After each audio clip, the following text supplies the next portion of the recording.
Այսօրվա Թուրքիայում ստեղծված իրավիճակը հասկանալու համար անհրաժեշտ է վերադառնալ նախորդ դարի սկզբին, հայոց ցեղասպանությանը նախորդած իրավիճակին։ Վաշինգտոնում անցած խորհրդաժողովի ընթացքում հայտարարել է Թուրքիայի խորհրդարանի հայ ազգի падգամավոր, Թուրքիայի ժողովրդական դեմոկրատական կուսակցության անդամ Կարո Փայլյանը։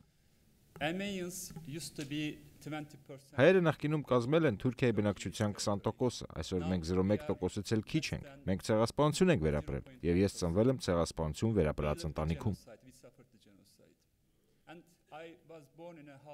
Անպատիժ հանցագործությունները նոր հանցանքներ են ծնում, եւ այսօր Թուրքիայում քրդերը գրեթե նույն վիճակում են հայտնվել, որում հայերն էին մեկ դար առաջ, նշում է Փայլյանը։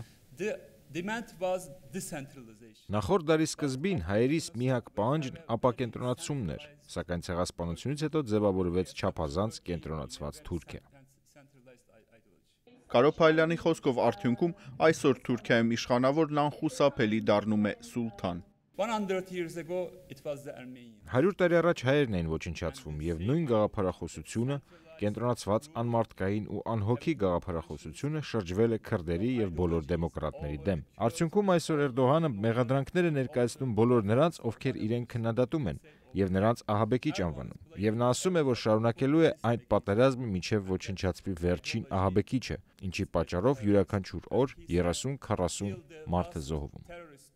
Կարո Փայլյանի կարծիքով Էրդողանն իր իշխանության առաջին տարիներին հետևելով Թուրքիայի նախկին վարչապետ Ահմեդ Դավութօղլուի խորհուրդներին փորձում էր իրեն աշխարհի սուննիների առաջնորդ հռչակել, սակայն նրա մոտ ոչինչ չստացվեց եւ Դավութօղլուն աշխատանքից ազատվեց։ Այսօր Էրդողանը փոխել է մարտավարությունը, փորձելով իր շուրջը միավորել Թուրքիայի ազգայնականներին, ինչն էլ հանգեցնում է տրամադրությունների սրմանը երկրի ներսում։